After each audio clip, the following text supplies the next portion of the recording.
भक्तजनों, माताओं, बहनों, सादर जय श्री कृष्ण। हमारे YouTube चैनल में आप सभी का बहुत बहुत स्वागत है। मैं हूं आपके साथ आचार्य धर्मेंद्र शास्त्री। आज हम आप सभी को शक्तिला एकादशी की संपूर्ण जानकारी इस वीडियो के माध्यम से प्रदान करने जा रहे हैं। आप सभी से अनुरोध है कि इस ज्ञानवर्धक वीडियो को अंत तक देखिएगा और देखने के बाद अधिक से अधिक लोगों को शेयर भी कर दीजिएगा। तो सबसे पहले आपको और आपके पूरे परिवार को शक्तिला एकादशी की बहुत बहुत शुभकामनाएं और बधाइयां। भगवान श्री हरि लक्ष्मी नारायण जी का भरपूर आशीर्वाद आप सभी के जीवन पर निरंतर बना रहे। आप सभी सुखी रहें, स्वस्थ रहें, व्यस्त रहें, मस्त रहें। माघ मास के कृष्ण पक्ष की एकादशी को शक्तिला एकादशी के नाम से जाना जाता है। इस बार शक्तिला एकादशी तिथि का प्रारंभ 13 जनवरी 2026 मंगलवार को दोपहर 3:17 पर हो जाएगा, जो कि 14 जनवरी 2026 बुधवार की शाम को 5:52 पर एकादशी तिथि समाप्त हो जाएगी। सूर्योदय व्यापिनी द्वादशी युक्त हरिवासर जो शक्तिला एकादशी रहेगी वो 14 जनवरी 2026 बुधवार के दिन ही रहेगी। इसी दिन सभी भक्तजनों, माताओं, बहनों, वैष्णव जनों को एकादशी का व्रत करना चाहिए। शक्तिला एकादशी का जो व्रत है इस बार मकर संक्रांति यानी खिचड़ी पर्व के साथ आ रहा है। क्योंकि सूर्योदय व्यापिनी जो एकादशी रहेगी वो 14 जनवरी को ही है और इस दिन सूर्य का धनु राशि से मकर राशि में भी प्रवेश होगा। क्योंकि अगले दिन पुण्यकाल और पर्वकाल रहेगा, इसलिए मकर संक्रांति का जो महापर्व है वो 15 जनवरी 2026 गुरुवार के दिन ही मनाया जाएगा। क्योंकि सूर्योदय के समय संक्रांति का पुण्यकाल पर्वकाल माना जाता है, इसीलिए आपको मकर संक्रांति यानी खिचड़ी का जो महापर्व है वो 15 जनवरी 2026 गुरुवार के दिन मनाना चाहिए। वहीं शक्तिला एकादशी यानी 11 का जो व्रत है वो 14 जनवरी 2026 बुधवार के दिन करना है। और एकादशी व्रत का जो पारना है, पारना का अर्थ होता है व्रत खोलने का दिन या व्रत खोलने का समय, जो कि 15 जनवरी 2026 गुरुवार की सुबह 7:15 से लेकर के 9:15 तक एकादशी व्रत का पारना कर लेना चाहिए, यानी व्रत को खोल लेना चाहिए।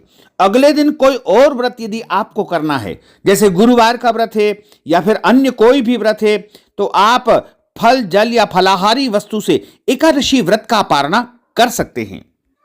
एकादशी के दिन चावल आदि जो वस्तुएं हैं वो वर्जित मानी जाती है, इसलिए अगले दिन 15 जनवरी 2026 गुरुवार के दिन आप खिचड़ी का दान कर सकते हैं, चावल का दान कर सकते हैं। क्योंकि द्वादशी के दिन चावल का दान करना, खिचड़ी का दान करना वैसे ही शुभ माना गया है।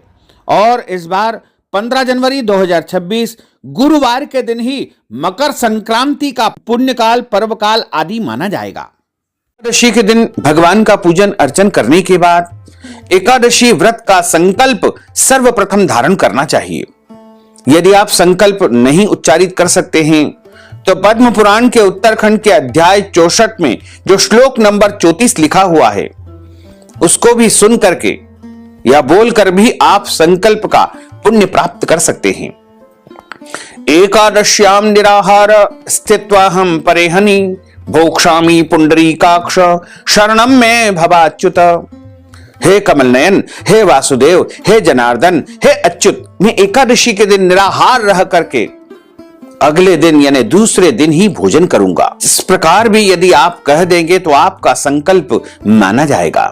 यदि आपके घर में संकल्प करने की व्यवस्था है तो शुद्ध घी का दीपक जला करके पूरब या उत्तर दिशा की तरफ मुंह करके आप हाथ में जल रख करके हाथ की मुद्रा को इस प्रकार रखे। सर्वप्रथम जल रखे, सुपारी रखे, तुलसी जी का पत्ता रखे, पीला पुष्प रखे, कुछ पैसे रखे और अक्षत के स्थान पर जव या तिल रखे। तिल आप कोई से भी उपयोग कर सकते हैं, काले तिल, सफेद तिल, भूरे तिल। उसके बाद सर्वप्रथम आपको उच्चारण करना है ओम विष्णवे नमः, ओम विष्णवे नमः, ओम विष्णवे नमः। ओम तिथिर्विष्णुस्थावारो नक्षत्रं विष्णुरेव च योगश्च करणं चैव सर्वं विष्णुमयं जगतं विष्णुर्विष्णुः श्रीमद्भगवतो महापुरुषस्य विष्णोराज्ञया प्रवर्तमानस्य अद्य श्रीब्रह्मणो हि द्वितीय प्रार्धे श्री श्वेतवारः कल्पे वैवस्वत्मन्वन्त्रे अष्टाविंशतितमे कलियुगे कलि प्रथम चरणे भूर्लोके भारतवर्षे भरतखण्डे जम्बूद्वीपे आर्यावर्तान्तर्गत ब्रह्मवर्तेकदेशे अवन्तिकायां विशाला क्षेत्रे महाकालवने हरसिद्धिपीठे क्षिप्रातटे बौद्धावतारे रविर्दक्षिणायनैः शिशिर ऋतो मासानाम उत्तमे मासे माघ मासे शुभे कृष्णपक्षैः एकादश्यायां शुभ पुण्यतिथयोः बुद्धवासरान्वितायां मा अनुराधा दिवस नक्षत्रे वृश्चिक राशिस्ते श्रीचंद्रे धनु राशिस्ते श्री सूर्ये मिथुन राशिस्ते श्री देवराज गुरु शेषेषु ग्रहेषु यथा यथम राशि स्थान स्थितसु एवं ग्रह गुणगण विशेषण विशिष्टायां शुभ पुण्य तिथौ अपने नाम और गोत्र का उच्चारण करिएगा। श्रुति स्मृति पुराणोक्त वैदोक्त फल प्राप्त्यर्थम संकल्पित कामना संसिद्ध्यर्थम लोके सभायां राजद्वारे व्यापारे सर्वत्र यश विजय लाभादि प्राप्त्यर्थम सर्व रोग पीड़ा कष्ट निवृत्त्यर्थम 10 विधि लक्ष्मी प्राप्त्यर्थम बहुविध लक्ष्मी प्राप्त्यर्थम सर्वविध लक्ष्मी प्राप्त्यर्थम अप्राप्त लक्ष्मी प्राप्त्यर्थम प्राप्त लक्ष्म्यौश्च चिरकाल संरक्षणार्थम सकल मनिच्छिर कामना संसिद्ध्यर्थम लोके सभायां राजद्वारे व्यापारे कृषि कार्ये सेवा कार्ये यश विजय लाभादि प्राप्त्यर्थम इह जन्मनि जन्मांतरे वा सकल दुरितोपशमनार्थम महा अद्य दिवसे माघ मासे कृष्ण पक्षे षट्तिला एकादश्यायां भगवान श्री लक्ष्मी नारायण देवता प्रीत्यर्थंच षट्तिला एकादश्यायां व्रत कर्माहम करिष्ये। इस प्रकार संकल्प प्रभु को समर्पित करने के बाद हाथ जोड़ करके उनसे प्रार्थना करे, निवेदन करे कि हे दीन बंधु, हे दीनानाथ, हे करुणा निधान, हे दया के सागर, आज मैं षट्तिला एकादशी का व्रत पूरे विधि विधान से रखने का प्रयास करूंगा या करूंगी। मेरे द्वारा जाने में अनजाने में कोई भी त्रुटि हो जाए, गलती हो जाए तो मुझे अबोध बालक जान करके, छोटा बच्चा जान करके आप क्षमा अवश्य ही प्रदान कर देना। इस प्रकार आपका एकादशी व्रत का संकल्प हो जाएगा। अब आपका व्रत आरंभ हो जाएगा। सूर्य भगवान को अर्घ्य प्रदान करें, माता पिता को प्रणाम करें, तुलसी जी का पूजन अर्चन करें, गौ माता का पूजन करें। इस दिन किसी को भी अन्न नहीं खाना चाहिए, केवल फलाहार करना चाहिए। क्योंकि षट्तिला एकादशी है, अन्य फलाहार भी आप ग्रहण कर सकते हैं, लेकिन तिल से बनी जो मिठाइयां हैं या तिल का फलाहार इस दिन भगवान को भोग लगा करके अवश्य ग्रहण करना चाहिए। क्योंकि षट्तिला एकादशी के दिन तिल खाने का बहुत अधिक महत्व माना गया है। सर्वोत्तम फलाहार गाय का दूध एवं फल बताए गए हैं। झूठ न बोले, क्रोध न करे, लड़ाई झगड़ा एवं वाद विवाद बिल्कुल न करे। ब्रह्मचर्य व्रत का पालन करना चाहिए। दाढ़ी कटिंग या शेविंग न करे। किसी भी प्राणी का, किसी भी जीव का, किसी भी मनुष्य का अपमान या अनादर न करे। ईश्वर अंश जीव अविनाशी, प्रत्येक प्राणी में, प्रत्येक जीव में ईश्वर का वास माना गया है। दिन में सोना नहीं चाहिए। किसी कारणवश यदि सो जाते हैं तो स्नान करके ही शाम का पूजन अर्चन करें। रात्रि में जितना संभव हो सके जागरण करें और दिन में अच्छी प्रकार से भगवान का श्रृंगार करें, पूजन अर्चन करें। तिल से बनी मिठाइयों का भगवान को भोग लगाएं और आरती करें तथा षट्तिला एकादशी व्रत कथा का श्रवण ब्राह्मण देवता के मुख से ही करना चाहिए। अर्थात हमेशा ब्राह्मण देवता के श्री मुखारविंद से ही कथा सुनना चाहिए। क्योंकि ब्रह्म वाक्य जनार्दन, जब आप ब्राह्मण के मुख से कथा का श्रवण करेंगे तो आपको भगवान नारायण के श्री मुखारविंद से कथा सुनने का पूरा पुण्य प्राप्त होगा। और कथा सुनने के बाद ब्राह्मण देवता को यथाशक्ति दक्षिणा का दान करे, तिल का दान करे।